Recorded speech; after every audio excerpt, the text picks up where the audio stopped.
Ukrainian forces fighting Russian-backed separatists are looking for more help from Europe and the United States at a time when Russian President Vladimir Putin may see President Barack Obama as weakened by electoral losses, says the Atlantic Council's Robert Manning. We know that, for example, in the Ukraine, Putin looks like he's trying to strengthen his position in eastern Ukraine and break away Donetsk from the rest of the country, and he might be more encouraged to do that.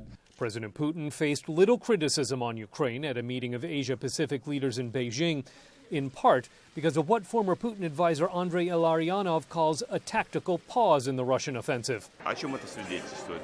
Мне кажется, это свидетельствует о том, что сейчас взята тактическая пауза. This is partly the result of elections in the U.S. Congress and partly connected to Putin's visit to Asia. It was probably a decision that escalating the conflict would create a bad atmosphere during Putin's meetings with international leaders. But then, after this visit, we will see an escalation. Republican Senator John McCain, who's in line to chair the Senate Armed Services Committee, has been pushing President Obama to take a harder line against Moscow. Yet this could help the president, says American University professor Keith Darden. In some ways, it increases Obama's leverage in his negotiations with the Russians to the extent that those exist, because basically, there's always a threat that Congress is going to act on its own. Eric Rubens, the U.S. Deputy Assistant Secretary of State for European and Eurasian Affairs, he says there's broad bipartisan support for how to move forward on Ukraine. The key question is, does Ukraine need help rebuilding its military and its national security infrastructure? The answer is yes. And are we committed to helping them? Yes, we are, very publicly.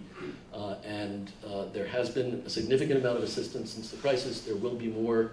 The question is what? And that's the debate that's going on now. In that debate, the installation of new leaders in Ukraine's breakaway regions could help fuel a Republican drive for stronger U.S. action, including sending weapons. If Congress gets involved, not only is it probably going to be more severe, including military aid and maybe some economic aid, there might be more significant sanctions on Russia, and they're much harder to undo.